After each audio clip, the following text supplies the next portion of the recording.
আজকে বুঝবো scratch প্রোগ্রামিংয়ে loop কিভাবে ইউজ হয়।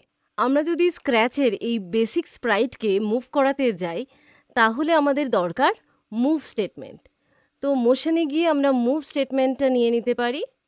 কিন্তু এই শুধু মুভ স্টেটমেন্ট দিয়ে তো মুভ করানো যাবে না, অবশ্যই আমাদের একটা ইভেন্ট লাগবে, ওয়েন ফ্ল্যাগ ক্লিক।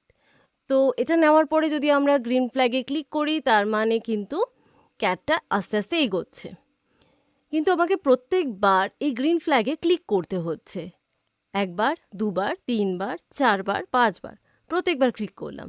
তার বদলে আমি এই মুভ স্টেটমেন্টটাকে যদি লুপের ভেতরে ইউজ করি, তাহলে কিন্তু এটা আমাকে করতে হবে না। তার মানে আমি মুভ স্টেটমেন্টটাকে ফার্স্ট একটু আলাদা করলাম, তারপরে কন্ট্রোলে গিয়ে এই যে রিপিট ব্লক আছে সেটাকে নিয়ে নিলাম।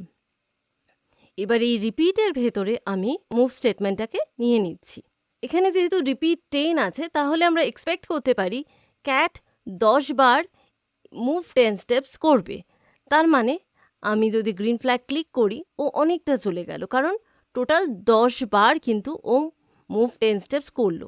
এবার যদি এখানে 10-এর জায়গায় আরও বেশি দিই, লাইক 100, তাহলে আরও বেশি যাবে। স্প্রাইটটাকে স্টার্টিংয়ে এখান থেকেই শুরু করার জন্য আমরা গো টু ইউজ করতে পারি। তার জন্য মোশনে গিয়ে গো টু, ওর যা পজিশন আছে সেটা আমি গো টু এক্স ওয়াইতে দেখতেই পাচ্ছি, সেটা নিয়ে আমি ওয়েন ফ্ল্যাগ ক্লিকের পরে রেখে দিলাম। এবার দেখি কি হচ্ছে, গ্রিন ফ্ল্যাগে ক্লিক করলে ও অনেকটা চলে যাচ্ছে। এবার আমি লুকসে গিয়ে নেক্সট কস্টিউম ব্লকটা নিয়ে মুভের পরে দিয়ে দিচ্ছি। তার মানে এভরি টাইম ও যখন মুভ 10 স্টেপস করবে, তারপরে ও কস্টিউমটাও একবার চেঞ্জ করবে।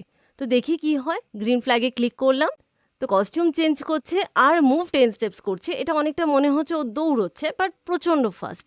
এটা যদি একটু স্লো করতে হয়, তার জন্য আমরা চলে যাব কন্ট্রোলে আবার, আর ওয়েট ব্লকটা নিয়ে এখানে লাগিয়ে দেবো। কিন্তু ওয়েট 1 সেকেন্ড হলে অনেক বেশি হয়ে যাবে, তো আমরা ইউজ করব 0.2 বা 3। এবার যদি গ্রিন ফ্ল্যাগে ক্লিক করি, তাহলে এটা অনেকটা দেখতে লাগছে ও হাঁটছে। তো সেইখানে আমরা 0.2 এর জায়গায় 0.1 বা 0.3 দিয়েও অবশ্যই চেক করতে পারি।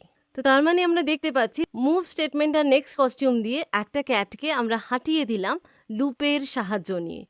লুপ কি করলো, ওকে বারবার স্টেপ চেঞ্জ করতে বা ওকে বারবার কস্টিউম চেঞ্জ করতে হেল্প করলো। এই লুপগুলোর ব্যাপারে আরও ডিটেলসে জানতে ফলো করো আমাকে।